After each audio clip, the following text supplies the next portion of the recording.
ये सुनाते हैं आपको गया में दूसरे दिन की यात्रा का, दूसरे दिन के कार्यक्रम का पूरा हाल। हम सभी लोग ठहरे थे लक्ष्मी गेस्ट हाउस में। वहाँ से हम सुबह 8 बजे निकले और रश इतना था, गाड़ियाँ गवर्नमेंट ने बंद कर दी थी, सिर्फ ऑटो चल रहे थे। जब पैदल चलो और आगे कहीं-कहीं ऑटो भी बंद थे, पैदल ही जाना पड़ता था। बहुत ज़्यादा ट्रैफिक की व्यवस्था थी। हम लोग पैदल चल पड़े। 2 किलोमीटर पैदल चलने के बाद अपना सामान उठाए हुए हम पहुंच गए प्रेतशिला के महात्म की ओर, प्रेतशिला के कुंड की ओर, प्रेतशिला के जहाँ वो तीर्थ है वहाँ पहुँच गए और वहाँ हमने पिंडदान किया। और पिंडदान करने के बाद हमें कहा गया कि अपने पितरों के पिंड जो हैं जो आपको प्रेतशिला में ऊपर रखने होंगे। प्रेतशिला जो थी वो 700 पौने 700 पौड़ी थी। वहाँ पैदल जाकर हमें जाना पड़ता था। हम आहिस्ता वहाँ पहुँचे। ऊपर पहुँचकर हमने प्रेतशिला में अपने पिंड अर्पण किए है। प्रेतशिला आप देखोगे इस प्रेतशिला को, जहाँ सभी पितरों के पिंड जो मोक्ष जिनको मिला है वो भी और जो उनको ना मिला है वो भी, जो आपगति से उनके सभी के लिए हम पिंडदान करके जहाँ किया और वहाँ परिक्रमा की प्रेतशिला को, और नीचे हम चले आए। ये देखिए पौने 700 पौड़ी नीचे उतरते हुए हम आ रहे हैं आहिस्ता। हमारे मेरे साथ भाई थे, मेरे बड़े भाई को मैंने नहीं जाने दिया क्योंकि सेहत थोड़ी ठीक नहीं थी।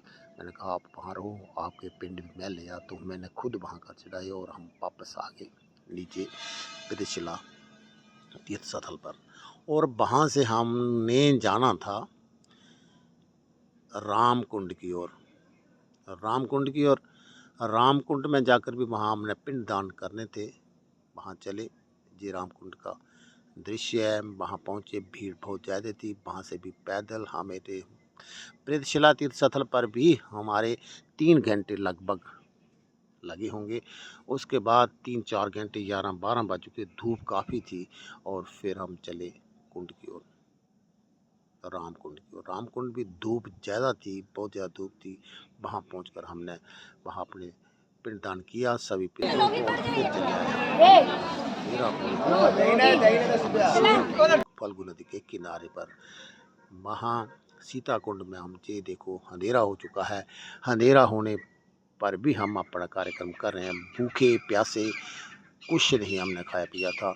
ये पितरों के मोक्ष के लिए हम ये सारा कुछ कर रहे थे। अब देखिए पांडे जी हमको बता रहे हैं सीता कुंड का इतिहास, आइए सुनते हैं। 14 साल का वनवास रामचंद्र मान को हुआ था, में ही राजा दशरथ का देहांत हो गया। क्या हो गया?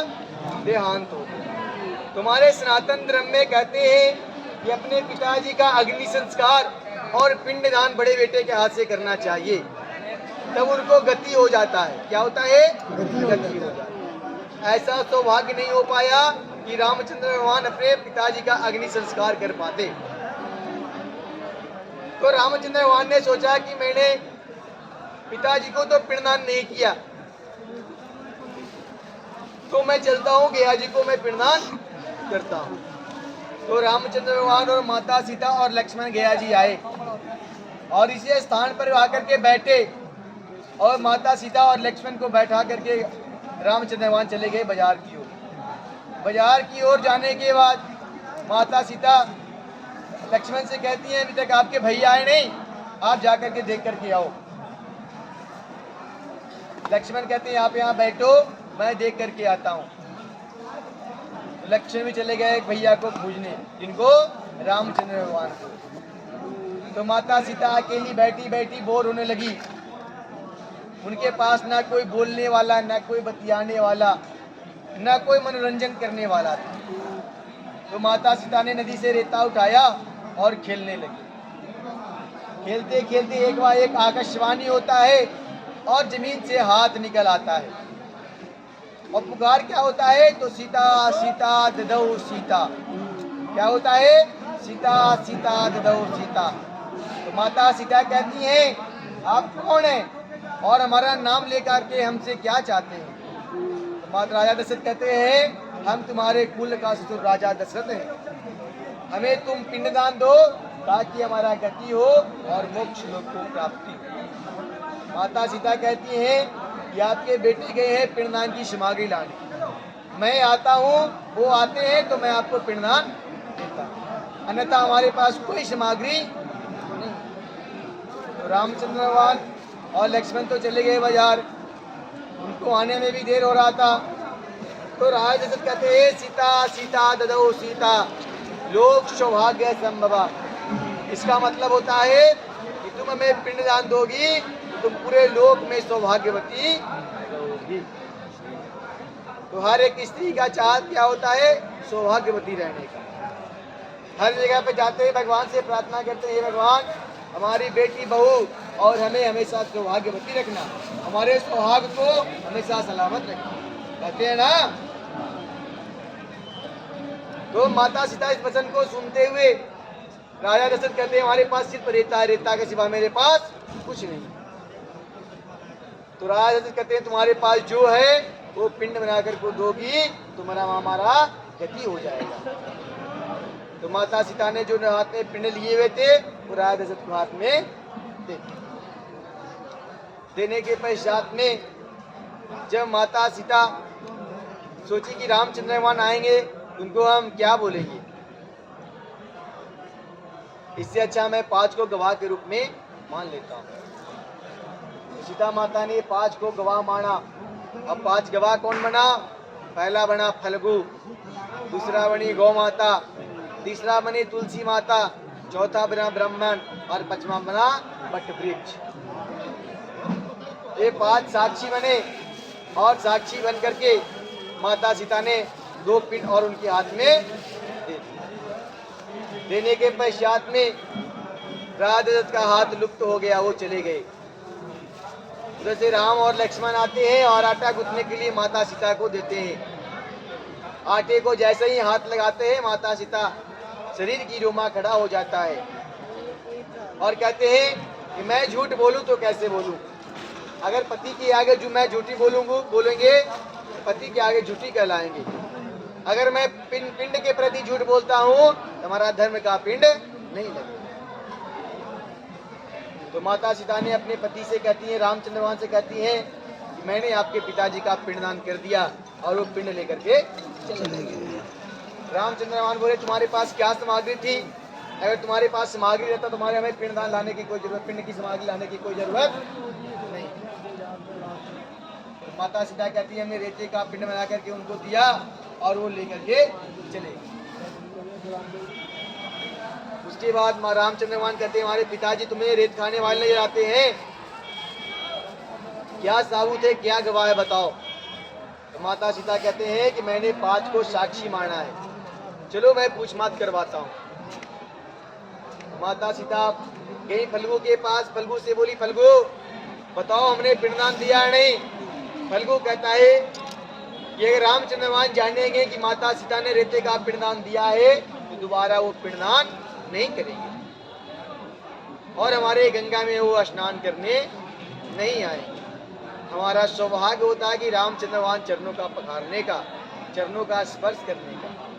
जब उनके चरण से कोई पत्थर इंसान रूप ले सकता है तो हम तो नदी हैं, हम तो पूरे उनके चरण को स्पर्श करेंगे और धो लेंगे। इससे अच्छा मैं झूठ बोल देता हूँ। फल्गु ने बोला कि आपने पिंडदान नहीं दिया है। उसके बाद गए गौ माता के पास, गौ माता से बोले गौ माता बताओ हमने पिंडदान दिया नहीं। तो गौ माता कहते हैं कि रामचंद्र वहाँ रहते तो आटे का पिंडदान करते और वो आटा खाते तो हमारा पेट भरता। माता सीता ने तो ऐसा किया नहीं, माता सीता ने तो रेते का पिंडदान दिया है, रेता कोई खाने वाली चीज है नहीं। तो गौ माता ने बोल दिया कि आपने पिंडदान नहीं दिया। उसके बाद गए तुलसी माता के पास, तुलसी माता से बोले तुलसी माता बताओ हमने पिंडदान दिया है नहीं। तुलसी माता कहते हैं कि रामचंद्र वहाँ रहते तो अपने हाथ में लेकर के राजा दशरथ को मुख में डाल दिया।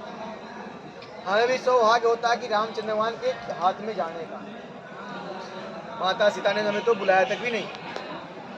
तो तुलसी माता ने ये बोल दिया कि आपने पिंडदान नहीं दिया। उसके बाद गए ब्राह्मण के पास, ब्राह्मण से बोले ब्राह्मण देवता बताओ हमने पिंडदान दिया नहीं। तो ब्राह्मण देवता बोले कि माता सीता ने तुम्हें बुलाया तक नहीं। जबकि पिंडदान करने में, कोई कर्म करने में ब्राह्मण को बुलाया जाता है। ब्राह्मण क्रोधित थे, तो ब्राह्मण ने बोल दिया कि आपने पिंडदान नहीं दिया। उसके बाद गए बटविच के पास। बटविच से बोले, बटविच बताओ मैंने पिंडदान दिया है नहीं? तो बटविच कहता है कि ऐसी हमारे पास कोई सामग्री नहीं है कि रामचंद्र भगवान हमारे पास आते और हमारा जड़ या पत्ते को उपयोग करते, हमें झूठ बोलने से कोई फायदा नहीं। बटविच ने बोला कि मैंने देखा है कि आपने राजा दशरथ को हाथ में रेते का पिंडदान बना करके दिया। सीता माता ने क्रोध में आकर के चारों को श्राप दे दिया, चारों को श्राप दे दिया। पहला फल्गु को श्राप मिला कि तुम 6 महीना भरी और 6 महीना सुखी रहोगी, तुम्हारी धाराएं लुप्त हो जाएगी। गर्मी के समय में आएंगे 2 फीट 2.5 फीट 5 फीट गड्ढे खनेंगे तो नदी के अंदर, बालू के अंदर जल निकलेगा, उसकी धाराएं क्या हो गया? उसके बाद गौ माता को श्राप मिला कि आपकी मुख की नहीं, आपकी पूंछ की पूजा होगी। आपका मल मूत्र पवित्र होगा पर आपका मुख पवित्र नहीं। उसके बाद तुलसी माता को श्राप मिला कि तुम कूड़े कचरा जगह पे बहुत जल उत्पन्न लोगी, पर घर में कोई लगाएंगे 2 दिन पानी नहीं डालेंगे, तीसरा दिन तुम सूख जाओगे। ये बात हकीकत है या नहीं? आप 2-3 दिन पानी नहीं डालोगे तुलसी में, देखो उसकी सारी पत्ती झड़ जाती है। उसके बाद ब्राह्मण को श्राप मिला कि आपके पास दक्षिणा तो आएगा, एक हाथ से आएगा दूसरे हाथ से चला जाएगा, जब तक आप मांगोगे नहीं जब तक आपको मिलेगा, ठीक है ना? उसके बाद बटविच को अक्षय का वरदान मिला। किस चीज का मिला? अक्षय का वरदान मिला कि तुम हमेशा हरा भरा रहोगे, तुम्हारा अक्षय हो जाओगे, तुम्हारे पास जो भी आखिरी पिंड देने आएगा वो अक्षय लोक को प्राप्त कर जाएगा। जहाँ हम लोग कल चलेंगे आखिरी पिंडदान करते, जो त्रेता युग से बटविच अभी भी गया जी में है, त्रेता युग से बटविच गया जी में अभी भी है, जहाँ हम लोग अभी लास्ट में चलेंगे कल पिंडदान करने, ठीक है ना? इसलिए यहाँ पे रेते का पिंडदान होता है। आइए बताते हैं आपको, जहाँ सीता ने रेत का पिंड दिया था, ये देखिए सीता का हाथ, और जहाँ सीता मैया ने फल्गु नदी के किनारे राजा दशरथ ने जब हाथ निकाला तो वहाँ उनको ये पिंडदान दिया था।